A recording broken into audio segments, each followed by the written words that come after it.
നിങ്ങൾ തിരുവെഴുത്തുകളെയും ദൈവശക്തിയെയും അറിയായികയാൽ എന്ത് ചെയ്യുന്നു? തെറ്റിപ്പോകുന്നു. അപ്പോൾ എന്തുകൊണ്ടാണ് മനുഷ്യൻ തെറ്റിപ്പോകുന്നതെന്ന് ചോദിച്ചാൽ അവിടെ പറയുന്ന രണ്ട് കാര്യം. നിങ്ങൾ എന്തറിയുന്നില്ല? തിരുവെഴുത്തുകളെ അറിയുന്നില്ല, ദൈവശക്തി അറിയുന്നില്ല. ഇപ്പോൾ ഇവിടെ സഹോദരൻ ഓർപ്പിച്ചല്ലോ, സ്നേക്ക് ബൈറ്റ്സ് ഒഴിച്ച് അല്ലെങ്കിൽ പാമ്പിനെ കൊണ്ട് നാവിൽ കൊത്തിക്കുന്ന ആ മാരകമായിട്ടുള്ള മയക്കുമരുന്ന് ഉപയോഗം ഒഴികെ MDMA മുതലായിട്ടുള്ളതായിട്ടുള്ള രാസലഹരികളും അതുപോലെ ലോകത്തിൻ്റെ ലഹരികളും ഒക്കെ അനുഭവിച്ചതായിട്ടുള്ള ഒരു മനുഷ്യൻ. അപ്പോൾ എന്തുകൊണ്ട് ഈ തെറ്റിലേക്ക് പോകുന്നു? അപ്പോൾ അവിടെ ലഭിക്കുന്നതിലും വലിയ ഒരു ശക്തി, അല്ലെങ്കിൽ അതിനെ കവിയുന്നതായിട്ടുള്ള ഒരു ശക്തി, നിലനിൽക്കുന്നതായിട്ടുള്ള ഒരു ശക്തി ഈ ദൈവത്തിൻ്റെ പക്കൽ ഉണ്ടെന്നുള്ളത് മനസ്സിലാക്കുവാൻ കഴിയാതെ പോകുന്നു, അല്ലെങ്കിൽ ദൈവത്തിൻ്റെ വചനത്തിലുണ്ടെന്ന് തിരിച്ചറിയുവാൻ കഴിയാതെ പോകുന്നത് കൊണ്ടാണ് എന്ത് സംഭവിക്കും? തെറ്റിലേക്ക് പോകുന്നത്, ലോകത്തിൻ്റെ ലഹരിയിലേക്ക് പോകുന്നത്. എന്നാൽ ഈ പ്രിയപ്പെട്ടവർ ദൈവവചനത്തെയും അല്ലെങ്കിൽ തിരുവെഴുത്തുകളെയും ദൈവശക്തിയെയും മനസ്സിലാക്കിയപ്പോൾ അവരിന്ന് ആരാകുന്നു? കർത്താവിൻ്റെ സാക്ഷികളായിട്ട് തീർന്നിരിക്കുകയാണ്. ഇന്ന് അവർക്ക് ഉറങ്ങുവാൻ മയക്കുമരുന്ന് വേണ്ട, സമാധാനത്തിന് വേണ്ടി മദ്യം വേണ്ട, ലോകത്തിൻ്റെതായിട്ടുള്ള കൂട്ടുകെട്ടുകൾ വേണ്ട. അവർ ഇന്ന് മാർവോട് ചേർത്ത് പിടിക്കുന്നത് ഈ ദൈവത്തിൻ്റെ വിലയേറിയ വചനമാകുന്നുവെന്ന് നമുക്ക് കാണുവാനായിട്ട് സാധിക്കുന്നു. അതുകൊണ്ട് പ്രിയമുള്ളവരെ, നാമും ഇന്ന് നിലനിൽക്കുന്നതിൻ്റെ പിൻപിൽ നമ്മുടെ മിടുക്കാണെന്ന് നമ്മൾ ചിന്തിക്കരുത്. പിന്നെയോ നാം അറിയുന്ന ദൈവത്തിൻ്റെ വചനവും ദൈവത്തിൻ്റെ ശക്തിയുമാണ് എന്നുള്ളത് നമ്മൾ ഓർക്കുക. അതുകൊണ്ട് നാം ഈ ദിവസങ്ങളിൽ എന്തുകൊണ്ടാണ് ഇവർ സാക്ഷ്യം പറയുന്നത്? ഇവരിൽ പ്രവർത്തിച്ച ദൈവശക്തി ലോകത്തോട് വിളിച്ചു പറയുമ്പോൾ സഹോദരൻ ബെൻ ഓർപ്പിച്ചതാണ്. അതേ, തന്നെ പോലെ നഷ്ടപ്പെട്ടുകൊണ്ടിരിക്കുന്ന വലിയൊരു സമൂഹത്തോട് തൻ്റെ അനുഭവം പങ്കുവെക്കുമ്പോൾ അവർ മനസ്സിലാക്കും ഇങ്ങനെ ഒരു ശക്തിയുണ്ട് എന്നുള്ളത്. പലരും ഞങ്ങളോട് ചോദിക്കാറുണ്ട്, പാലക്കാട് ജില്ലയിൽ നിന്നാണ് ഏറ്റവും അധികം ആളുകൾ തിരുവല്ലയിലുള്ള സെൻറ്ററിൽ വന്ന് വിടുവിക്കപ്പെട്ടിട്ടുള്ളത്. 300-ലധികം ആളുകൾ ഇതിനോടകം വന്ന് വിടുവിക്കപ്പെട്ടിട്ടുണ്ട്. പാലക്കാട്ട് നിന്ന് ആദ്യം കടന്നു വന്നത് ഒരു സുബ്രഹ്മണ്യൻ എന്ന് പറയുന്ന സഹോദരനാണ്. അദ്ദേഹം വന്ന ദിവസം ഒരു ഗ്ലാസ് കട്ടൻ കാപ്പി കൊടുത്തിട്ട് കൈ കൊണ്ടെടുത്ത് കുടിക്കുവാൻ വഴിയാതെ പ്ലേറ്റിൽ തട്ടിക്കമത്തി നക്കിക്കുടിച്ച മനുഷ്യനാണ്. അതുപോലെ ഷിവറിങ്. പക്ഷെങ്കിൽ ഞങ്ങൾ പ്രാർത്ഥിച്ചു, അവിടെയുള്ളവർ പ്രാർത്ഥിച്ചു, ഈ പ്രവർത്തനത്തെ അറിയുന്നവർ പ്രാർത്ഥിച്ചു, അവിടെ വന്ന് വിടുവിക്കപ്പെട്ടവരുടെ കുടുംബാംഗങ്ങൾ പ്രാർത്ഥിച്ചു. പിറ്റേ ദിവസം രാവിലെ കട്ടൻ കാപ്പി കൊടുത്തപ്പോൾ കൈ വിറയലില്ലാതെ, ഒരു മരുന്നിൻ്റെയും സ്വാധീനമില്ലാതെ ആ മനുഷ്യൻ കാപ്പി എടുത്ത് കുടിച്ചിട്ട് അദ്ദേഹം തന്നെ ഞെട്ടിപ്പോയി. എന്താ സംഭവിച്ചത്? അയ്യോ, എൻ്റെ കൈ വിറയ്ക്കുന്നില്ല, ഒരിക്കലും സാധ്യമല്ല എനിക്കിങ്ങനെ എന്ത് ചെയ്യാൻ, കാപ്പി കുടിക്കുവാനായിട്ട്. പക്ഷെ എന്തുകൊണ്ട്? അദ്ദേഹം പേടിച്ചു. എന്നിട്ട് അദ്ദേഹം എന്ത് ചെയ്തു? സെൻട്രലിൽ അന്ന് അതേ ബ്രേക്ക്ഫാസ്റ്റിൻ്റെ സമയമായിരുന്നു. അപ്പോൾ അദ്ദേഹം ചിന്തിച്ച്, ഞാൻ അറിയാതെ ഇവരെന്തോ മരുന്ന് എനിക്ക് തന്നതാണ്. അപ്പം വാർഡന് തൊട്ടപ്പുറത്തിരിക്കുന്നുണ്ട്. അപ്പോൾ ഇതൊക്കെ അദ്ദേഹം എന്ത് ചെയ്തു എന്നറിയാം? ഉപ്പുമാവാന്ന് വിളമ്പിയിരിക്കുന്നത്. വാർഡൻ്റെ പ്ലേറ്റ് എടുത്ത് അദ്ദേഹത്തിൻ്റെ അടുക്കിലേക്ക് വെച്ചു, ഇദ്ദേഹത്തിൻ്റെ അടുത്ത് അപ്പുറത്തേക്ക് വെച്ചു.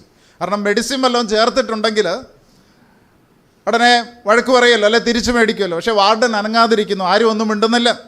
അപ്പോൾ അദ്ദേഹത്തിന് മനസ്സിലായി തന്നെ വിടുവിച്ചത് മരുന്നിൻ്റെ ശക്തിയല്ല. അപ്പോൾ അദ്ദേഹം പേടിച്ചു പോയി. എങ്ങനെ ഇത് സംഭവിച്ചു? ഈ ലോകത്തിൻ്റെ വൈദ്യന്മാർ പറഞ്ഞു തനിക്കിനി ഒരു വിടുതൽ ലഭിക്കത്തില്ല, അല്ലെങ്കിൽ ഒറ്റയടിക്ക് നിർത്താൻ പറ്റത്തില്ല, അല്ലെങ്കിൽ അളവ് കുറച്ച് കൊണ്ടുവന്നേ നിർത്താൻ പറ്റത്തുള്ളൂ, അല്ലെങ്കിൽ നിർത്തിയാൽ മരണം സംഭവിക്കും. ഇതൊക്കെ പറഞ്ഞ സ്ഥാനത്ത് പ്രാർത്ഥനയുടെ ശക്തിയാൽ അദ്ദേഹം വിടുവിക്കപ്പെട്ടപ്പോൾ അദ്ദേഹം ഇന്ന് 18 വർഷമായി മടങ്ങിച്ചെന്ന് ഇന്ന് അദ്ദേഹം ആരാണെന്നറിയാമോ? പാലക്കാട്ട് മണ്ണാർക്കാട് IPC സഭയുടെ പാസ്റ്ററാണ്, സെൻറ്ററിൻ്റെ ചുമതലയുള്ളൊരു പാസ്റ്ററാണ്. എന്നാൽ ആ കുടിൽ മാറി മനോഹരമായൊരു വീടായി, കുഞ്ഞുങ്ങളെല്ലാവരും അനുഗ്രഹിക്കപ്പെട്ടു, ദേശത്ത് മാന്യനായൊരു വ്യക്തിയായി മാറി. അവിടെയുള്ള സ്കൂളിൻ്റെ PTA പ്രസിഡൻ്റാണ്, അതുപോലെ ഉന്നത സ്ഥാനങ്ങൾ വഹിക്കുന്ന ഒരു വ്യക്തിയായി മാറി. ഓടയിൽ കിടന്ന മനുഷ്യൻ ഇന്ന് കർത്താവിൻ്റെ വചനവുമായിട്ട് അവിടെ നിൽക്കുക. അപ്പോൾ ഞാൻ പറഞ്ഞു, അവിടെയുള്ള ആളുകൾ ചോദിക്കുന്നു എങ്ങനെ ഇത് സാധിക്കുന്നു? ചിലർ പറഞ്ഞു അനാംസി വന്നിട്ട് ലക്ഷക്കണക്കിന് രൂപ കൊടുത്തിട്ട് മാറ്റിയെടുത്തതാണ്. അദ്ദേഹം ഇങ്ങോട്ട് വല്ലതും തന്നെങ്കിലേ ഉണ്ട്, ഞങ്ങൾക്ക് അങ്ങോട്ട് കൊടുക്കാനൊന്നുമില്ല, ദൈവത്തിൻ്റെ വചനം മാത്രമാണ്, ദൈവം തന്ന സ്നേഹം മാത്രമേ ഉള്ളൂ. ഞാൻ ഓർപ്പിച്ച് അവിടെയുള്ളവർ ചോദിക്കുന്നു എന്തുകൊണ്ട് ഇത് സംഭവിക്കുന്നു? ഒരു വിഭാഗം ആളുകൾ ചോദിക്കുന്നു എന്തുകൊണ്ട് നഷ്ടപ്പെട്ടു പോകുന്നു? അതിൻ്റെ ഉത്തരമാണ് ഈ ഭാഗത്ത് നമ്മൾ കണ്ടത്. അവർ എന്ത് ചെയ്യുന്നില്ല? തിരുവെഴുത്തുകളെയും ദൈവശക്തിയും അറിയായക കൊണ്ട് തെറ്റിപ്പോകുന്നു. പ്രിയമുള്ളവരെ, ഇത് പുറത്തുള്ളവരെ കുറിച്ച് മാത്രമല്ല പറയുന്നത്, ഇവിടെ ഇരിക്കുന്ന നാമും തിരുവെഴുത്തുകളെ മനസ്സിലാക്കാതെ പോയാൽ ഇതിനുള്ളിൽ പറഞ്ഞിരിക്കുന്ന വചനത്തിൻ്റെ ശക്തി എന്തെന്ന് തിരിച്ചറിയാതെ പോയാൽ എൻ്റെയും നിങ്ങളുടെയും അവസ്ഥ ഇതിൽ നിന്ന് വ്യത്യസ്തമാകുകയില്ല എന്നുള്ളത് ഓർപ്പിക്കട്ടെ. അതുകൊണ്ട് ആ ദൈവത്തിൻ്റെ വചനം ഓർപ്പിക്കും. നിൽക്കുന്നുവെന്ന് തോന്നുന്നവൻ വീഴാതിരിപ്പാൻ സൂക്ഷിക്കട്ടെ എന്ന് ദൈവത്തിൻ്റെ വചനം നമ്മെ ഓർപ്പിക്കുന്നത്. അതുകൊണ്ട് പ്രിയമുള്ളവരെ, നമ്മുടെ കയ്യിലിരിക്കുന്ന ഈ വചനത്തിൻ്റെ ശക്തി നമ്മൾ മനസ്സിലാക്കണം. നാം ആരാധിക്കുന്ന ദൈവത്തിൻ്റെ ശക്തി നമുക്ക് മനസ്സിലാക്കുവാൻ കഴിയണം. അത് മനസ്സിലാക്കി കഴിഞ്ഞാൽ എന്ത് വന്നാലും, അതെ നമ്മൾ സാക്ഷിത്വം വഹിക്കേണ്ടി വന്നാലും നമ്മൾ എന്ത് ചെയ്യത്തില്ല, പിന്മാറിപ്പോകത്തില്ല. അത്രമാത്രം ശക്തിയുള്ളതാണ് ഈ ദൈവത്തിൻ്റെ വചനം. നാം വിളിച്ചപേക്ഷിക്കുന്ന ദൈവം സർവശക്തനായ ദൈവമാണ്. ഇവിടെ തുറന്ന് നാം ചിന്തിക്കുമ്പോൾ കാണുവാനായിട്ട് സാധിക്കുന്നത് ഈ ദൈവശക്തിയുടെ പ്രത്യേകതകളെക്കുറിച്ചാണ് ചിന്തിപ്പാനായിട്ട് ആഗ്രഹിക്കുന്നത്. ഇവിടെ പ്രിയമുള്ളവരെ, ദൈവത്തിൻ്റെ വചനം ഇങ്ങനെ പറയുന്നുണ്ട്: വിളിക്കപ്പെട്ട ഏവർക്കും ദൈവശക്തിയും ദൈവജ്ഞാനവുമായ ക്രിസ്തു എന്ന് പറയുന്നുണ്ട് ദൈവത്തിൻ്റെ വചനം. എല്ലാ വാക്യങ്ങളും എടുത്ത് വായിപ്പിക്കുന്നില്ല. അപ്പോൾ പ്രിയമുള്ളവരെ, ക്രിസ്തു ആരാണ്? ദൈവത്തിൻ്റെ ശക്തിയും ദൈവത്തിൻ്റെ ജ്ഞാനവും ആരിലാണ് കുടികൊള്ളുന്നത്? ഈ ക്രിസ്തുവിൽ വസിക്കുകയാണ്. അപ്പോൾ സർവശക്തനായ ദൈവത്തിൻ്റെ ശക്തി, സർവശക്തനായ ദൈവത്തിൻ്റെ ജ്ഞാനം ആരിലുണ്ട്? ക്രിസ്തുവിലുണ്ട്. അപ്പോൾ ഈ ക്രിസ്തുവിനെ സ്വീകരിക്കുമ്പോൾ നാമും അതിൻ്റെ ഭാഗമായിട്ട് മാറുകയാണ്. ക്രിസ്തുവിനെ കൈക്കൊള്ളുമ്പോൾ നാം അതിൻ്റെ ഭാഗമായി മാറുകയാണ്. കാരണം ആരാണ്? നമ്മുടെ ദൈവം സർവശക്തനായ ദൈവമാണ്. എനിക്ക് പറയുവാനുള്ളത് മറ്റാരുടെ അനുഭവങ്ങൾ കടമെടുത്തല്ല പറയുവാനുള്ളത്. ഈ കഴിഞ്ഞ 28 വർഷമായി കർത്താവിൻ്റെ വയൽ പ്രദേശത്തേക്ക് ഇറങ്ങി പുറപ്പെട്ടെങ്കിൽ അന്ന് മുതൽ ഇന്ന് വരെയുള്ള അനുഭവങ്ങളിൽ നിന്ന് മാത്രമേ എനിക്ക് ഉദാഹരണമായി പറയുവാനുള്ളൂ. അപ്പോൾ ഉണ്ടാക്കി പറയുന്ന കഥകളല്ല, കടമെടുത്ത് പറയുന്നതുമല്ല, ജീവിതാനുഭവങ്ങളാണ് ഈ ചുരുങ്ങിയ സമയത്തിനുള്ളിൽ ഉദാഹരണങ്ങളായിട്ട് നിങ്ങളുടെ മധ്യേ ചൂണ്ടിക്കാണിക്കുവാൻ ആഗ്രഹിക്കുന്നത്. ഇപ്പം ഞങ്ങളോട് ചേർന്ന് ദൈവത്തെ മഹത്വപ്പെടുത്തുന്ന ഒരു പ്രിയപ്പെട്ടവൻ ഈ പാലക്കാടിൻ്റെ മണ്ണിൽ തന്നെയുണ്ട്. ഞാൻ എന്താ പറയാൻ കാരണം, ദൈവത്തിൻ്റെ സർവ്വശക്തിയെക്കുറിച്ച് പറഞ്ഞപ്പോൾ എൻ്റെ മനസ്സിലേക്ക് കടന്നു വന്നതാ. അദ്ദേഹം ഒരു ഹൈന്ദവ പൂജാരിയായിരുന്നു. വീട്ടിൽ തന്നെ ക്ഷേത്രവും പൂജകർമ്മങ്ങളൊക്കെ നടത്തിയിരുന്ന വ്യക്തി. അദ്ദേഹം അവിടെയുള്ളതായിട്ടുള്ള ഒരു ഹോസ്പിറ്റലിൽ ഒരു ദിവസം അഡ്മിറ്റായി. ഡോക്ടർമാർ പറഞ്ഞ് അടുത്ത ദിവസം ഒരു സർജറി വേണം. അദ്ദേഹം വല്ലാതെ പേടിച്ചു. അദ്ദേഹം ആ കട്ടിലേക്ക് കിടന്ന് കരയാൻ തുടങ്ങി. അദ്ദേഹം ഭയപ്പെട്ടു പോയി. ഇനി എന്താ സംഭവിക്കുന്നതെന്ന് അറിയത്തില്ല. അപ്പോൾ ഈ കരച്ചിലൊക്കെ കണ്ടുകൊണ്ട് അവിടെ ഒരു ദൈവദാസൻ അതിലേക്ക് കടന്നു വന്നു. അദ്ദേഹത്തെ തട്ടി വിളിച്ചിട്ട് പറഞ്ഞു, എന്തിനാ ഭാരപ്പെടുന്നത്? ദൈവത്തിന് അസാധ്യമായിട്ടൊന്നുമില്ല. നമ്മുടെ ദൈവം ആരാ? സർവശക്തനായിരിക്കുന്ന ദൈവമാണ്. ദൈവത്തിൻ്റെ പേരൊന്നും പറഞ്ഞില്ല, യേശുക്രിസ്തു എന്നോ ഇതൊന്നും പറഞ്ഞില്ല. അദ്ദേഹം ഇത്രേ പറഞ്ഞുള്ളൂ, ദൈവത്തോട് പ്രാർത്ഥിച്ചാൽ മതി, ദൈവമാരാ? സർവശക്തനാണ്. ഇത് മാത്രമേ അദ്ദേഹം കേട്ടുള്ളൂ. ഈ കിട്ടുസ്വാമി എന്ന് പറഞ്ഞതായിട്ടുള്ള ഈ മനുഷ്യൻ ആ കേട്ടിലേക്ക് കിടന്ന് വിളിക്കാൻ തുടങ്ങി, സർവശക്ത സർവശക്ത സർവശക്ത. ഇത് മാത്രം അദ്ദേഹം വിളിക്കുന്നത്. കാരണം എന്താ? തനിക്കൊരു വിടുതൽ വേണം. അടുത്ത ദിവസം ഓപ്പറേഷൻ മുമ്പായിട്ട് പരിശോധന നടത്തിയപ്പോൾ ഡോക്ടർമാരെ അത്ഭുതപ്പെടുത്തിക്കൊണ്ട് ഡോക്ടർമാർ പറഞ്ഞു, ഓപ്പറേഷൻ ആവശ്യമില്ല. ഇന്നും അദ്ദേഹം മീറ്റിങ്ങുകൾക്ക് വരുമ്പോൾ ഈ ശബ്ദം കേൾക്കാം, യേശുവേ എന്നല്ല വിളിക്കുന്നത്, സർവശക്ത. അദ്ദേഹത്തിൻ്റെ ജീവിതത്തിൻ്റെ അനുഭവത്തിൽ, തൻ്റെ ജീവിതത്തിൽ അത്ഭുത സൗഖ്യം നൽകിയ, വിടുതൽ നൽകിയതായിട്ടുള്ള സർവശക്തനായ ഒരു ദൈവം, ആ ദൈവത്തിന് അസാധ്യമായിട്ടൊന്നുമില്ല എന്ന് കാണുവാൻ സാധിക്കുന്നു.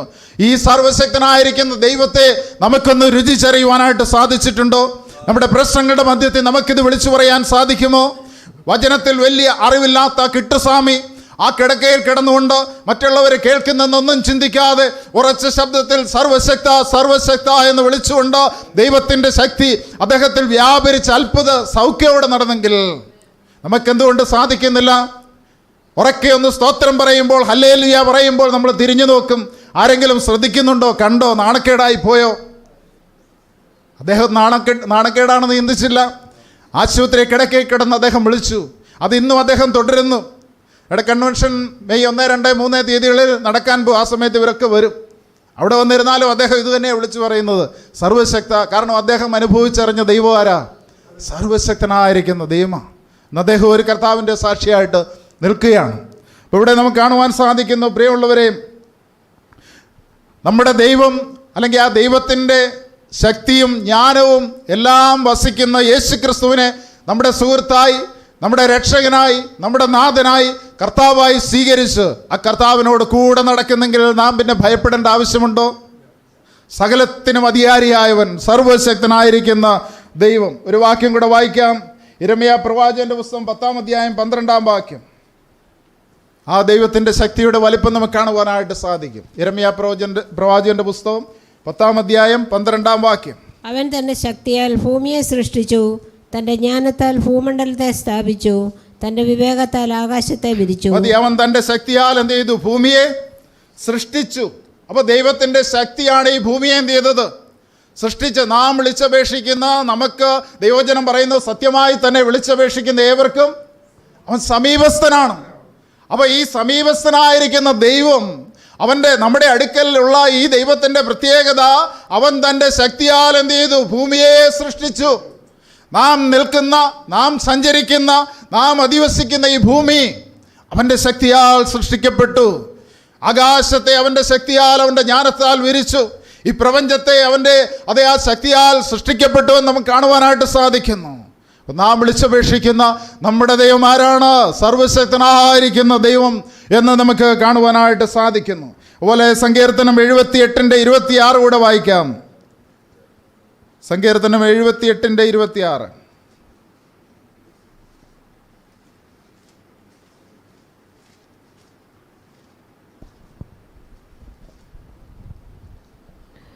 അവൻ ആകാശത്തിൽ കിഴക്കൻ കാറ്റ് അടുപ്പിച്ചു, തൻ്റെ ശക്തിയാൽ കിഴക്കൻ കാറ്റ് വരുത്തി. തൻ്റെ ശക്തിയാൽ കിഴക്കൻ കാറ്റ് വരുത്തി. നമുക്കറിയാം അവൻ്റെ ശക്തിയാൽ കിഴക്കൻ കാറ്റിനെ വരുത്തി. അവിടെ നമുക്കറിയാം ഇസ്രായേൽ ജനത്തോടുള്ള ബന്ധത്തിൽ കാറ്റടിച്ച് ചെങ്കടലിനെ എന്ത് ചെയ്തു?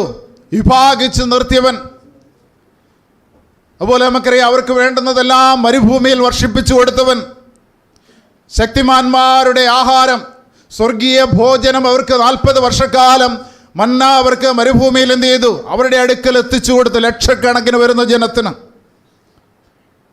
പ്രിയമുള്ളവരെ, അതുപോലെ കടലിൽ കിടന്ന ലബിയാദാന്റെ തലയെ തകർത്തുകൊണ്ട് കാടപ്പക്ഷികളാക്കി അവരുടെ അരികിൽ കൊണ്ടുവന്ന് കൊടുത്തവനായിരിക്കുന്ന ദൈവം. ഈ ഭൂമിയിലുള്ള സർവ്വചരാചരത്തിനും ആഹാരം കൊടുക്കുന്നവൻ. നാം ജനിക്കുന്നതിന് മുമ്പേ നമുക്ക് വേണ്ടി സകലതും കരുതി വെച്ചവനായിരിക്കുന്ന ദൈവം. ആ ദൈവത്തിൻ്റെ ശക്തി. പക്ഷെ നമുക്ക് പലപ്പോഴും ചിന്താകുലങ്ങളാണ്, ഭാരങ്ങളാണ്. നാളെ എങ്ങനെ എൻ്റെ കാര്യം നടക്കും? കുഞ്ഞുങ്ങളുടെ കാര്യം എങ്ങനെ നടക്കും? നാളെ ആഹാരത്തിൻ്റെ കാര്യങ്ങൾ എങ്ങനെ നടക്കും? ഇങ്ങനെയൊക്കെയുള്ള ചിന്താകുലങ്ങളാണ്. പക്ഷേ പ്രിയമുള്ളവരെ, ദൈവത്തിന് അസാധ്യമായിട്ടൊന്നുമില്ല. ഞങ്ങൾ ഈ പ്രവർത്തനമായിട്ട് മുൻപോട്ട് പോകുമ്പോൾ ഓർപ്പിച്ചല്ലോ, 29 വർഷമായി പ്രവർത്തനം ആരംഭിച്ചിട്ട്. തുരുത്തിക്കാട്ട് കോളേജിൽ ഞാൻ പഠിക്കുന്ന സമയത്ത് എൻ്റെ സഹപാഠികളുടെ പിതാക്കന്മാരുടെ മദ്യപാന നിമിത്തം അവരനുഭവിക്കുന്ന ദുരിതങ്ങൾ കണ്ടിട്ട് അന്ന് ദൈവത്തോട് പ്രാർത്ഥിച്ചു. ഇങ്ങനെയുള്ളവർക്ക് വേണ്ടി അന്ന് ചെയ്യുന്ന സോഷ്യൽ വർക്കായിട്ട് ഷാപ്പ് പിക്കറ്റിങ്, അതുപോലെ ബോധവൽക്കരണ പരിപാടികൾ, ക്ലാസ്സുകൾ, സെമിനാറുകൾ ഇതൊക്കെ സംഘടിപ്പിച്ചു. പക്ഷേ ഒരാളെ പോലും മാറ്റുവാനായിട്ട് സാധിച്ചില്ല. എന്നാൽ ഞാൻ ചിന്തിച്ചു, ഇവരുടെ പിതാക്കന്മാർക്ക് എങ്ങനെ ഒരു മാറ്റം ഉണ്ടാകും? അപ്പോൾ എനിക്ക് മനസ്സിലായി, ദൈവത്തിൻ്റെ വചനത്തിന് മാത്രമേ അവരെ മാറ്റുവാൻ കഴിയത്തുള്ളൂ എന്ന് മനസ്സിലാക്കി.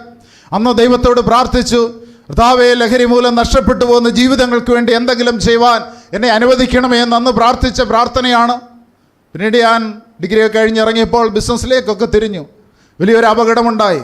അപകടത്തിൻ്റെ മധ്യത്തിൽ അത്ഭുതകരമായി ദൈവത്തിൻ്റെ സാന്നിധ്യം എനിക്ക് അനുഭവിപ്പാനായിട്ടിടയായി തീർന്നു. ഞങ്ങൾ സഞ്ചരിച്ചിരുന്ന വാഹനം ഒരു ബസ്സുമായി കൂട്ടിയിടിച്ച് ആകെ തകർന്ന സന്ദർഭത്തിൽ എത്ര പേര് മരിച്ചെന്ന് ചോദിച്ച് ആളുകൾ വന്ന് ഡോറ് വലിച്ചു പൊളിച്ച് ഞങ്ങളെ പുറത്തിറക്കുമ്പോൾ, പ്രിയമുള്ളവരെ, ഞാൻ അവിടെ അനുഭവിച്ച അനുഭവം, ഏതോ ഒരു കരം എന്നെ പിടിച്ചതായിട്ട് എനിക്ക് മനസ്സിലായി. ഒരു പോറൽ പോലും ഏൽക്കാതെ അവിടെ ഞാൻ രക്ഷപ്പെട്ടു. ആ സമയത്ത് തന്നെ അങ്കമാലി ആ ലിറ്റിൽ ഫ്ലവർ ഹോസ്പിറ്റലിൻ്റെ അടുത്ത സ്ഥലത്ത് വെച്ചാണ് ഈ അപകടം നടക്കുന്നത്. അപ്പോൾ ഞാനൊരു ദർശനം കാണുന്നത് മറ്റൊന്നുമല്ല, ചെറുപ്രായത്തിൽ കുറ്റപ്പുഴ ജെറുസലേം മർത്തോമ ചർച്ചിൻ്റെ ചെറിയ ഹാളിൽ വെച്ച് നടന്നതായിട്ടുള്ളൊരു മീറ്റിങ്ങിൽ കാശ്മീർ ഇവാഞ്ചലിസത്തിൻ്റെ ഡയറക്ടറായിരിക്കുന്ന PM തോമസ് അങ്കിളും അദ്ദേഹത്തിൻ്റെ വൈഫ് ക്രിസ്റ്റിയും അവിടെ ഒരു മീറ്റിംഗ് നടക്കുമ്പോൾ ഞാൻ ആ മീറ്റിങ്ങിൽ വെച്ച് ചെറുപ്രായത്തിൽ 6ാം ക്ലാസ്സിൽ പഠിക്കുന്ന സമയത്ത് പൂർണ്ണസമയ സുവിശേഷ വേലയ്ക്ക് വേണ്ടി സമർപ്പിച്ചതാണ്. പക്ഷേ പിന്നീട് ഞാൻ ചിന്തിച്ചു, അതേ, സുവിശേഷ വേല എന്ന് പറഞ്ഞാൽ മറ്റുള്ളവരുടെ ഔദാര്യം കൊണ്ടൊക്കെ ജീവിക്കണ്ടേ, അത് വേണ്ട, ജോലി ചെയ്ത് അല്ലെങ്കിൽ ബിസിനസ് ചെയ്ത് കിട്ടുന്ന സമയം സുവിശേഷ വേല ചെയ്യാമെന്ന് ചിന്തിച്ച ബിസിനസ്സിനൊക്കെ ഇറങ്ങിത്തിരിച്ചത്. പക്ഷെ ബിസിനസ്സുമായിട്ട് മുമ്പോട്ട് പോയപ്പോൾ അതിനേയുള്ള സമയം, ദൈവവേലയ്ക്ക് സമയമില്ലാതായി. പക്ഷേ ഈ അപകടത്തിൻ്റെ മധ്യത്തിൽ ഞാൻ കണ്ടത്, ആ ചെറുപ്രായത്തിൽ ഞാൻ എഴുന്നേറ്റ് പൂർണ്ണസമയ സുവിശേഷ വേലയ്ക്ക് വേണ്ടി സമർപ്പിക്കുന്ന രംഗവും, അതേ അവസരത്തിൽ തന്നെ എന്നെ നോക്കി കരഞ്ഞുകൊണ്ട് കർത്താവ് നിൽക്കുന്നതായിട്ടുള്ള ഒരു രംഗവും ഞാനിങ്ങനെ കാണുകയാണ്. അന്ന് എനിക്ക് മനസ്സിലായി, എന്നെ വിടുവിച്ചത് എൻ്റെ മിടുക്കല്ല, വാഹനം ഓടിച്ച ആളിൻ്റെ കഴിവല്ല, പിന്നെയോ എനിക്ക് വേണ്ടി ഞാൻ തീരുമാനമെടുത്ത നാൾ മുതൽ എനിക്ക് വേണ്ടി ഇടുവിൽ നിന്ന് പ്രാർത്ഥിക്കുന്ന സർവശക്തനായിരിക്കുന്ന ഒരു കർത്താവ് പിതാവിൻ്റെ സന്നിധിയിൽ ഉള്ളത് കൊണ്ട് ആ ദൈവത്തിൻ്റെ ശക്തിയാണ് ഈ അപകടത്തിൽ നിന്ന് എന്നെ അത്ഭുതകരമായി വിടുവിച്ചതെന്ന് ഞാൻ അന്ന് മനസ്സിലാക്കി. അങ്ങനെ ബിസിനസ്സുകൾ വിട്ട് കർത്താവിൻ്റെ വേലയ്ക്ക് വേണ്ടി ഇറങ്ങാൻ തീരുമാനിച്ചു. പിന്നെ പ്രാർത്ഥിച്ചപ്പോഴാണ് ദൈവം തന്നത്, നീ മുൻപ് ചെയ്തുകൊണ്ടിരുന്നത് ദൈവനാമ മഹത്വത്തിന് വേണ്ടി വേർതിരിപ്പീൻ എന്നൊരു ശബ്ദം കേട്ടു. അതിൻ്റെ വെളിച്ചത്തിലാണ് ലഹരി ആസക്തരുടെ ഇടയിൽ ഒരു മിഷണറി പ്രവർത്തനമായിട്ട് ഈ പ്രവർത്തനം ആരംഭിക്കാനായിട്ട് ദൈവം ഇടയാക്കിയത്. പിന്നെ അനേകരെ ഇതിനോട് കൂട്ടിച്ചേർത്തു. ഇതേ സമർപ്പണമുള്ള ആളുകൾ ഇതിനോട് ചേർന്ന് വന്നു. പ്രിയമുള്ളവരെ, ഓർപ്പിച്ചത് ദൈവം അത്ഭുതകരമായിട്ട് ഇസ്രായേൽ ജനത്തിന് കാടപ്പക്ഷിയെ ഒരുക്കിയ പോലെ, മന്ന ഒരുക്കിയതുപോലെ പ്രിയമുള്ളവരെ ഞങ്ങളെയും ദൈവം നടത്തിയാണ്. തുടർന്ന് നമ്മൾ ചിന്തിക്കുമ്പോൾ അതിനെക്കുറിച്ച് ഓർപ്പിക്കാം. ഇവിടെ നമുക്ക് കാണുവാനായിട്ട് സാധിക്കുന്നു, നമ്മുടെ ദൈവത്തിൻ്റെ ശക്തിയുടെ വലിപ്പത്തെക്കുറിച്ചാണ് നമ്മൾ ചിന്തിച്ചത്. ആ അളവറ്റ ദൈവശക്തി അല്ലെങ്കിൽ നമുക്ക് വർണ്ണിച്ച് തീർക്കുവാൻ സാധ്യമല്ല. ഒരു മനുഷ്യനെ കൊണ്ടും ദൈവത്തിൻ്റെ ശക്തി എന്താണെന്ന് വർണ്ണിച്ച് ആരെയും ബോധ്യപ്പെടുത്തുവാൻ സാധിക്കത്തില്ല. കാരണം ദൈവത്തിൻ്റെ ശക്തിയുടെ ഒരു കണിക പോലും നമ്മൾ കണ്ടിട്ടില്ല, അനുഭവിച്ചിട്ടില്ല. അതിലൊക്കെ എത്രയോ വലുതാണ് നമ്മുടെ വലിയവനായിരിക്കുന്ന ദൈവത്തിൻ്റെ ശക്തി. പ്രിയമുള്ളവരെ, അത്ര വലിയവനായിരിക്കുന്ന ഒരു ദൈവം സ്വർഗോന്നതി വിട്ട് ഈ ഭൂമിയിലേക്ക് താണിറങ്ങി വന്ന് നമുക്ക് വേണ്ടി ജീവൻ നൽകിയെന്ന് പറഞ്ഞാൽ എന്ത് വലിയ അത്ഭുതമാണ്. ആ ദൈവം നമ്മോട് കൂടെയുണ്ടെന്ന് പറയുന്ന അതിലും വലിയ അത്ഭുതമല്ലേ. വിശ്വസിക്കുന്നവർക്ക് ഇത് അനുഭവിക്കുവാൻ കഴിയത്തുള്ളൂ. അപ്പോൾ ഇതെങ്ങനെ അനുഭവിക്കാൻ സാധിക്കുമെന്നൂടെ പറഞ്ഞ് ഞാൻ നിർത്തുവാനായിട്ട് ആഗ്രഹിക്കുകയാണ്. എഫേസ്യ ലേഖനം 1-ാം അധ്യായം 19-ാം വാക്യം. എഫേസ്യർക്ക് എഴുതിയ ലേഖനം 1-ാം അധ്യായം 19-ാം വാക്യം.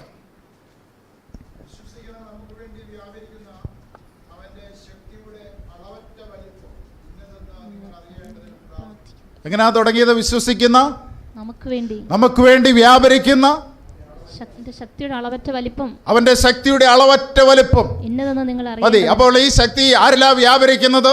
വിശ്വസിക്കുന്നവരിൽ വ്യാപരിക്കുന്ന ദൈവശക്തി. അപ്പോൾ ഈ ലോകത്തിലുള്ള എല്ലാ മനുഷ്യരിലും ഈ ശക്തി വ്യാപരിക്കുന്നില്ല. ഒരു പള്ളിയിൽ വരുന്ന എല്ലാവരിലും ഈ ശക്തി വ്യാപരിക്കുന്നില്ല. ഇന്ന് ഈ കൂട്ടായ്മയിലിരിക്കുന്ന എല്ലാവരിലും ഈ ശക്തി വ്യാപരിക്കുന്നെന്ന് ഞാൻ വിശ്വസിക്കുന്നില്ല. പിന്നെയോ ആര് വിശ്വസിക്കുന്നു അവരിൽ എന്ത് ചെയ്യുന്നു? ഈ ശക്തി വ്യാപരിക്കുന്നു. അപ്പോൾ നമ്മുടെ ജീവിതത്തിൽ ദൈവശക്തി വ്യാപരിക്കുന്നതിനുള്ള ചാലകമെന്ന് പറയുന്നത്, നമുക്കറിയാം ഇവിടെയൊക്കെ കറണ്ട് പാസ് ചെയ്യുന്നുണ്ട്. അത് നമ്മുടെ ശരീരത്തിലൊന്നും ഏൽക്കുന്നില്ല.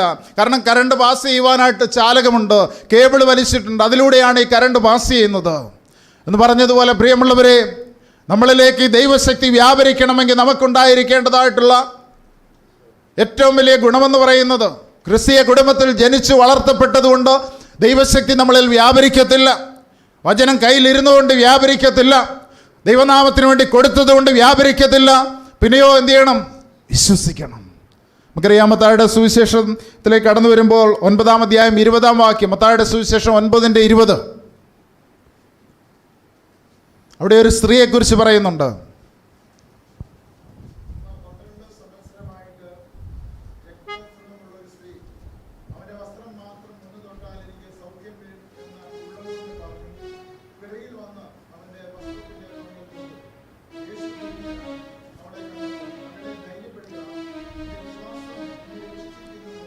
അത് ഇവിടെ നമുക്ക് കാണുവാൻ സാധിക്കുന്നു. 12 സംവത്സരമായി രക്തസ്രാവമുള്ള ഒരു സ്ത്രീ. അവിടെ മറ്റ് സുവിശേഷ ഭാഗങ്ങളിൽ അതിനെക്കുറിച്ച് വിശദമായി കാണുന്നുണ്ട്. അവളുടെ വസ്തുവകളൊക്കെയും വൈദ്യന്മാർക്ക് കൊടുത്തിട്ട് മാറി മാറി പല ചികിത്സകൾ ചെയ്തിട്ട് പലയിടങ്ങളിൽ പോയിട്ട് വിടുതലിന് വേണ്ടി പോകാവുന്ന ഇടങ്ങളിലൊക്കെ പോയി എങ്ങുമൊന്നും ഒരു വിടുതൽ കിട്ടിയില്ല. അവസാനം അവൾ കേട്ടു, യേശു എന്ന് പറയുന്നതായിട്ടുള്ള ഈ കർത്താവിനെ കുറിച്ച് കേട്ടു. കർത്താവ് ഈ വഴി പോകുന്നു എന്നുള്ളത് മനസ്സിലാക്കി. അപ്പോൾ അവൾ വിശ്വാസത്തിൽ അവൾ എന്ത് പറഞ്ഞു? ഞാൻ അവൻ്റെ വസ്ത്രത്തിൻ്റെ തൊങ്ങലെങ്കിലും ഒന്ന് തൊടും, എനിക്ക് സൗഖ്യം വരും. അവിടെ അങ്ങനെ പറഞ്ഞിട്ടുണ്ട്. അവൾ പരസ്യമായിട്ടല്ല, അവളോട് തന്നെ പറഞ്ഞു, ഞാൻ പോകും. ഞാൻ പോയിട്ട് എന്ത് ചെയ്യും? അവിടെ നിന്ന് പറയുന്നത് അടുക്കാൻ പറ്റത്തില്ല. വലിയൊരു സമൂഹം യേശുവിന് ചുറ്റും നിൽക്കുകയാണ്. മാത്രമല്ല അശുദ്ധിയായിട്ടുള്ളൊരു സ്ത്രീക്ക് അവിടെ കടന്നു ചെന്ന് യേശുവിനെ തൊടാൻ പറ്റത്തില്ല. ഈ തിരക്കിനിടയിൽ അവൾ ക്ഷീണിതയാണ്, വർഷങ്ങളായിട്ട് രോഗിയാണ്. അവൾക്ക് നല്ല ആരോഗ്യമില്ല, പക്ഷെങ്കിൽ അവളുടെ വിശ്വാസം അവളെ മുൻപോട്ട് നയിക്കുകയാണ്. അവൾ പറഞ്ഞു, ഞാൻ പോകും, ഞാൻ എന്ത് ചെയ്യും, അവനെ തൊടാൻ പറ്റിയില്ലെങ്കിലും സാരമില്ല, ഇത്തിരി അകലെ നിന്നാണെങ്കിൽ പോലും ഇടയ്ക്കൂടെ കൈയൊക്കെ ഇട്ടിട്ടാണെങ്കിൽ എന്ത് ചെയ്യും, ഞാൻ അവൻ്റെ ആ വസ്ത്രത്തിൻ്റെ അറ്റത്തൊന്ന് തൊടുമ്പോൾ എന്ത് ചെയ്യും, എനിക്ക് സൗഖ്യം ലഭിക്കുമെന്ന് അവൾ വിശ്വസിച്ചു. അത് അവളോട് തന്നെ പറഞ്ഞു. പ്രിയമുള്ളവരെ, ഇന്ന് രാത്രി നമ്മുടെ ജീവിതത്തിൽ വിടുതലില്ലാത്ത ചില വിഷയത്തിൻ്റെ മേൽ നമുക്കൊന്ന് പറയുവാൻ സാധിക്കും, എനിക്ക് കർത്താവ് സൗഖ്യം തരും, എൻ്റെ വിഷയത്തിൻ്റെ മേൽ ദൈവം അത്ഭുതം പ്രവർത്തിക്കുമെന്ന് നമുക്ക് നമ്മോട് തന്നെ ഒന്ന് പറയാൻ സാധിക്കുമോ? അവൾ അപ്രകാരം അവളുടെ വിശ്വാസം അവളെ മുൻപോട്ട് നയിച്ചു. പ്രതിസന്ധികളെ അവൾ തരണം ചെയ്തു. യേശുവിൻ്റെ അടുക്കൽ അവൾ എത്തി. യേശുവിൻ്റെ വസ്ത്രത്തിൻ്റെ തൊങ്ങിൽ തൊട്ടു. അപ്പോൾ യേശുവിൽ നിന്ന് എന്ത് ചെയ്തു? ശക്തി പുറപ്പെട്ടു. യേശു തിരിച്ചറിഞ്ഞു. ആരാ എന്നെ തൊട്ടതെന്ന് ചോദിക്കുക. വലിയൊരു സമൂഹത്തിൻ്റെ മധ്യത്തിൽ, ഈ തിക്കിൻ്റെയും തിരക്കിൻ്റെയും മധ്യത്തിൽ, അതെ, അവർ ചോദിച്ചു കാണും, നിനക്കെന്തെങ്കിലും കുഴപ്പമുണ്ടോ? ഇത്രയും ആളുകൾ തൊട്ട് ഇങ്ങനെ നിൽക്കുമ്പോൾ ആരാ തൊട്ടതെന്ന് ചോദിക്കുന്നത്. പക്ഷെ യേശു അറിഞ്ഞു, ഇത്രയും പേര് തൊട്ടൊരുമയിൽ നിന്നിട്ടും യേശുവിൽ നിന്ന് അവരിലേക്ക് എന്ത് ചെയ്തില്ല? ശക്തി വ്യാപരിച്ചില്ല. പിന്നെ ആരില്ല? വിശ്വസിച്ചവളിലേക്കാണ് ശക്തി വ്യാപരിച്ചത്. വിശ്വസിക്കുന്നവരിലാണ് ദൈവത്തിൻ്റെ ശക്തി വ്യാപരിക്കുന്നത്. ഒത്തിരി പേർക്ക് വേണ്ടി പ്രാർത്ഥിക്കുന്നുണ്ടല്ലോ, എന്താ എല്ലാവർക്കും സൗഖ്യം കിട്ടുന്നില്ല? ഒത്തിരി പേര് മീറ്റിങ്ങുകളിൽ വരുന്നുണ്ടല്ലോ, എല്ലാവർക്കും എന്തുകൊണ്ട് കിട്ടുന്നില്ല? പലരും പറയാം, ഒന്ന് പോയി നോക്കാം, കിട്ടുന്നെങ്കിൽ കിട്ടട്ടെ. അങ്ങനെ പ്രവർത്തിക്കുന്നവനല്ല ദൈവം. നീ വിശ്വസിക്കണം, നിനക്ക് മനസ്സുണ്ടാകണം, നീ ദൈവകരങ്ങളിൽ എന്ത് ചെയ്യണം? ഏൽപ്പിച്ചു കൊടുക്കണം. ഈ കർത്താവ് സൗഖ്യദായകനാണെന്നും എന്നെ വിടിവിപ്പാൻ മതിയായവനാണെന്നും നാം വിശ്വസിക്കുമ്പോൾ അവൻ്റെ ശക്തി എന്ത് ചെയ്യും? നമ്മളിലേക്ക് വ്യാപരിക്കുന്നതായിട്ട് നമുക്ക് കാണുവാനായിട്ട് സാധിക്കും.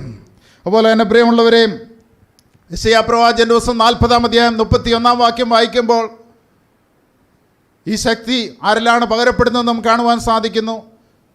യെശയ്യാവ് 40:31. എങ്കിലും യഹോവയെ കാത്തിരിക്കുന്നവർ ശക്തിയെ പുതുക്കും. എങ്കിലും യഹോവയെ കാത്തിരിക്കുന്നവർ ശക്തിയെ പുതുക്കും. മതി. കാത്തിരിക്കാന്ന് വെച്ചാൽ ദൈവസന്നിധി പ്രാർത്ഥിക്കുന്നവർ, വിടുതലിന് വേണ്ടി കാത്തിരിക്കുന്നവർ, വിഷയങ്ങൾക്ക് വേണ്ടി ഇടവിൽ നിൽക്കുന്നവർ, പ്രാർത്ഥിക്കുന്നവർ, യഹോവയെ കാത്തിരിക്കുന്നവർ എന്ത് ചെയ്യും? ശക്തിയെ പുതുക്കും.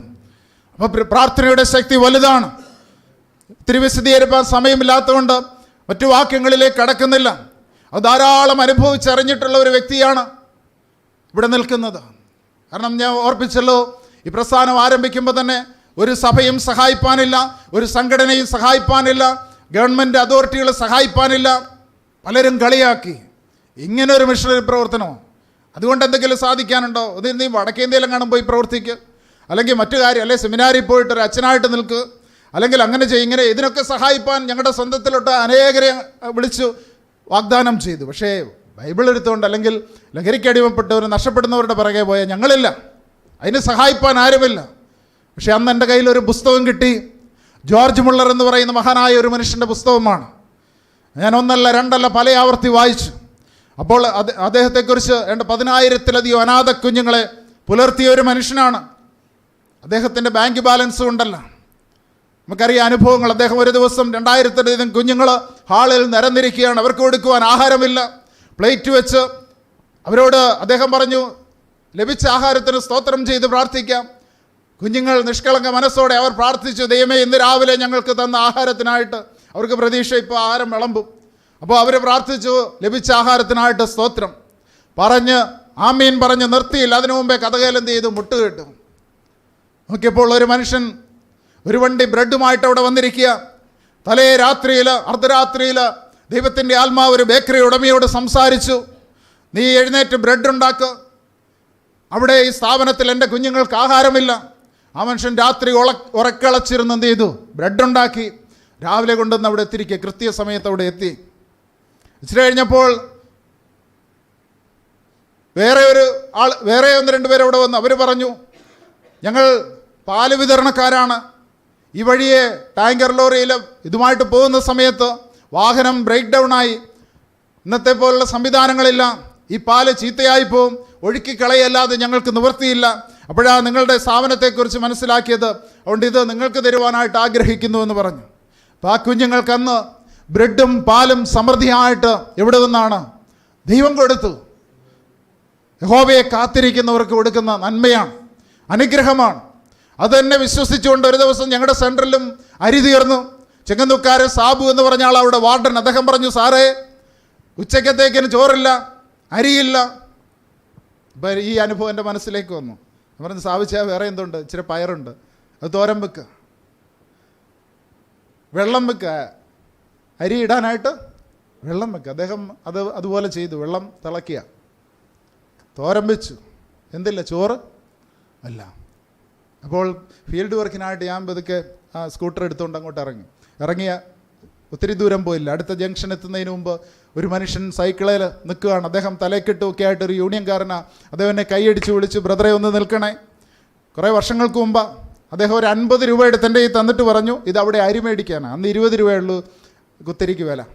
ഞാൻ പോയി 2.5 കിലോ അരി മേടിച്ചു. തിരിച്ചു വരുമ്പോൾ വെള്ളം തിളച്ച് കിടക്കുകയാണ്.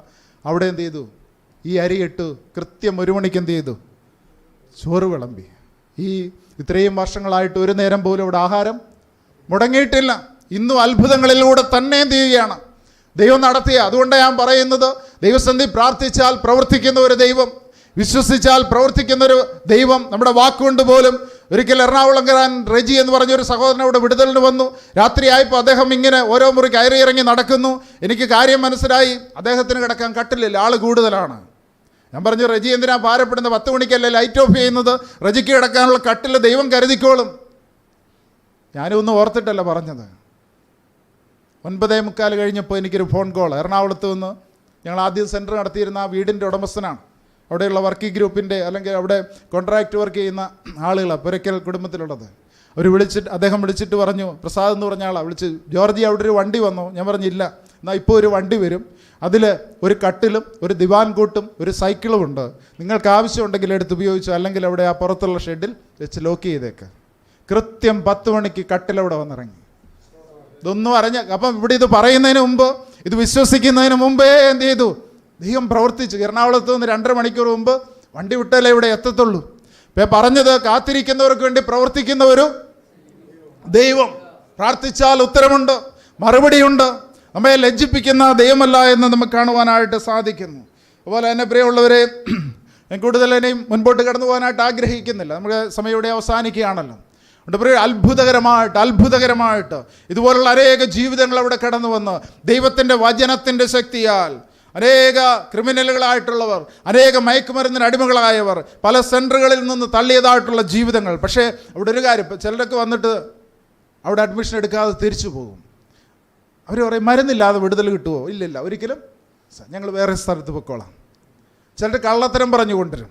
അവിടുത്തെ കണ്ടീഷൻ എന്ന് പറയും, ഞങ്ങൾ പറയും, അവർ വിവരം അറിഞ്ഞു വരണം, ഇവിടെ ഇങ്ങനെയാണ് പ്രവർത്തനം നടക്കുന്നതെന്ന് അറിഞ്ഞു വരണം, മനസ്സോടെ വരണം, നിർബന്ധിച്ചിട്ട് വരരുത്. എനിക്ക് രക്ഷപ്പെടണമെന്നുള്ള ആഗ്രഹത്തോടെ അങ്ങനെ വരുന്നവർ അവിടുന്ന് രക്ഷപ്പെട്ടു പോകുന്നുണ്ട്. 14,000-ലധികം ആളുകൾ ഇന്ന് രക്ഷപ്പെട്ട് പല സ്ഥലങ്ങളിൽ അവർ ജീവിക്കുന്നുണ്ട്. അനേകരിന്ന് കർത്താവിൻ്റെ വേലയിലായി തീർന്നിട്ടുണ്ട്. അപ്പം ഇതിൻ്റെയൊക്കെ പിൻപിലുള്ളത് ഞാൻ ഓർപ്പിച്ചല്ലോ.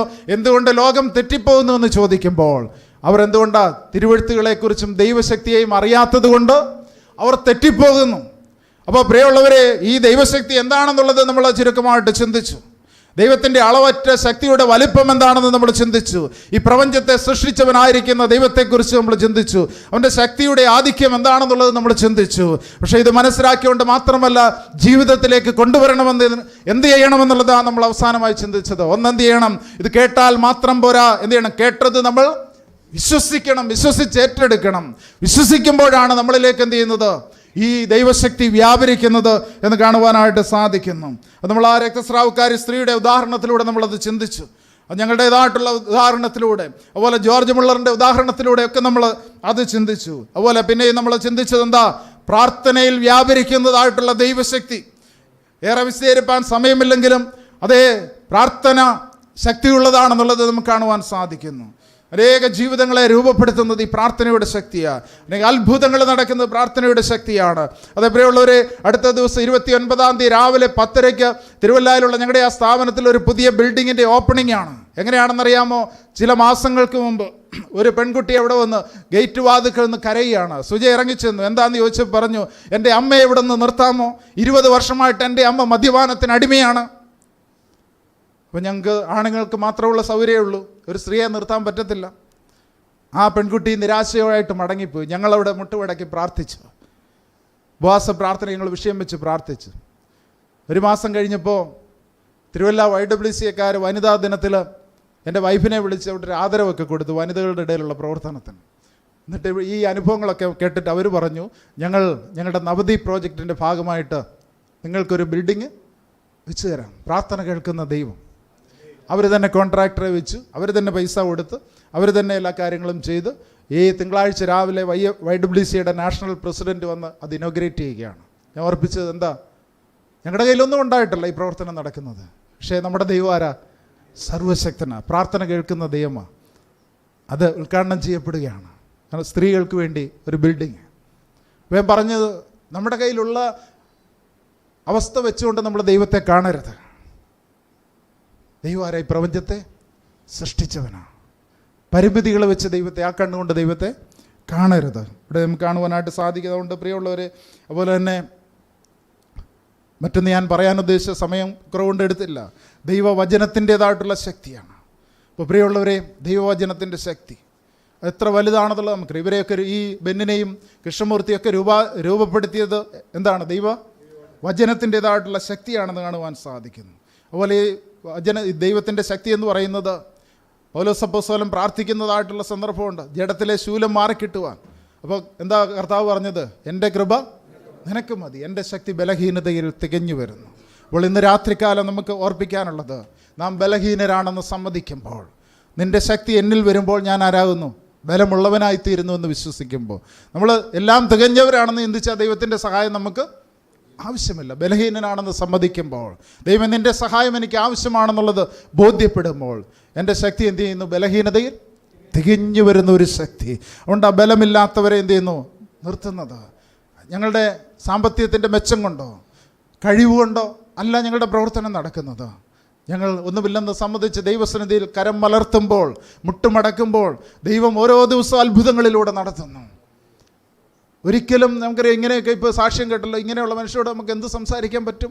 ഈ സംസാരിക്കാനുള്ള ശക്തി എവിടുന്നാണ് തരുന്നത്? ദൈവം തരുന്നു. പ്രാർത്ഥനയിൽ ദൈവം അത്ഭുതങ്ങളെ പ്രവർത്തിക്കുന്നു. അതുകൊണ്ട് പ്രിയമുള്ളവരെ, നമ്മുടെ വലിയവനായ ദൈവം കൂട്ടത്തിലുണ്ടെങ്കിൽ നമ്മൾ ലോകത്തെയും ലോകത്തിലുള്ളതിനെ എന്ത് ചെയ്യേണ്ട? ഭയപ്പെടേണ്ട ആവശ്യമില്ല. ദൈവത്തെ ഭയപ്പെട്ടുകൊണ്ട്, എന്നാൽ ഈ ലോകത്തിൻ്റെ അധികാരികളെ ഒക്കെ ബഹുമാനിക്കാനും ഭയപ്പെടാനും ദൈവത്തിൻ്റെ വചനം പറയുന്നുണ്ട്. അത് അതിൻ്റെ തലത്തിൽ. പക്ഷേ എന്താ, ലോകത്തെ പേടിച്ചിട്ട് ദൈവത്തെ തള്ളിപ്പറഞ്ഞാൽ ദൈവം എന്ത് ചെയ്യും? നമ്മയും തള്ളിപ്പറയും. അതുകൊണ്ട് ആ ഒരു അനുഭവം നമ്മുടെ ജീവിതത്തിൽ ഒരിക്കലും ഉണ്ടാകുവാനായിട്ട് ഇടയാകാതെ വണ്ണം നമുക്ക് ദൈവത്തിൽ ആശ്രയിക്കും. കർത്താവേ, നിൻ്റെ ശക്തി ബലഹീനതയിൽ തികഞ്ഞു വരുന്ന ദൈവശക്തി ഇന്ന് രാത്രിക്കാലം, ഞാൻ രോഗിയാണ്, നീ വിശ്വസിക്കുന്നവരുടെ വ്യാപരിക്കുന്ന ശക്തി, ഞാൻ വിശ്വസിക്കുന്നു, എന്നെ സൗഖ്യമാക്കുവാൻ അങ്ങ് മതിയായവനാണ്, എന്നിൽ ഈ ശക്തി വ്യാപരിക്കണമേ കർത്താവേ. നമുക്ക് പ്രാർത്ഥിക്കുവാനായിട്ട് സാധിക്കുമോ?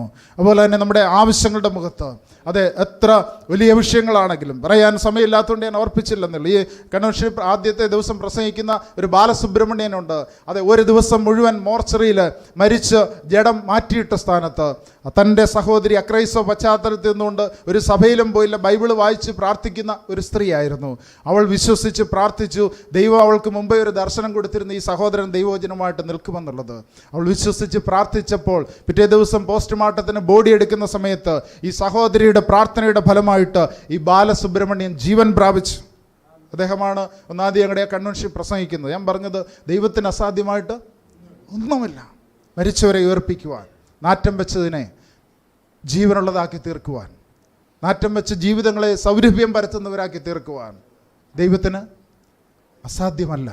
ഇവിടെ നമുക്ക് ആ ദൈവത്തിൽ വിശ്വസിക്കാം, ദൈവത്തിൽ ഉറയ്ക്കാം. നമ്മൾ എന്ത് ചെയ്യണം? എന്തൊക്കെ മനസ്സിലാക്കണം?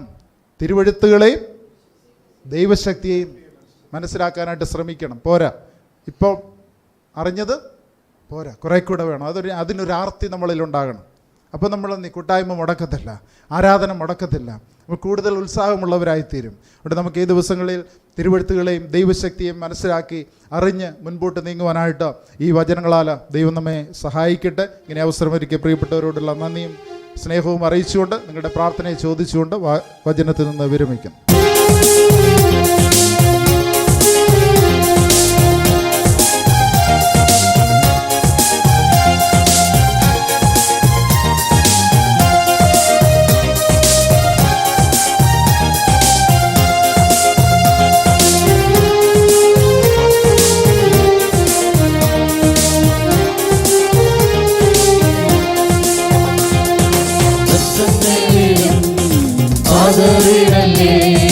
കണ്ണുനീരിലും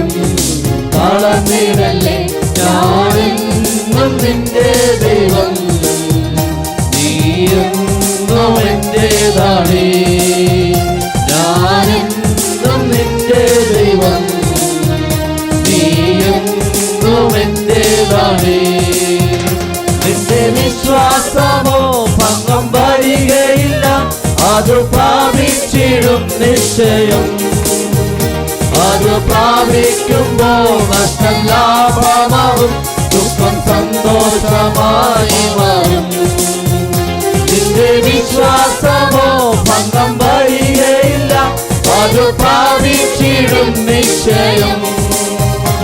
അത് പ്രാപിക്കുമ്പോൾ നഷ്ടം ലാഭമാവും, ദുഃഖം സന്തോഷമായി മാറും.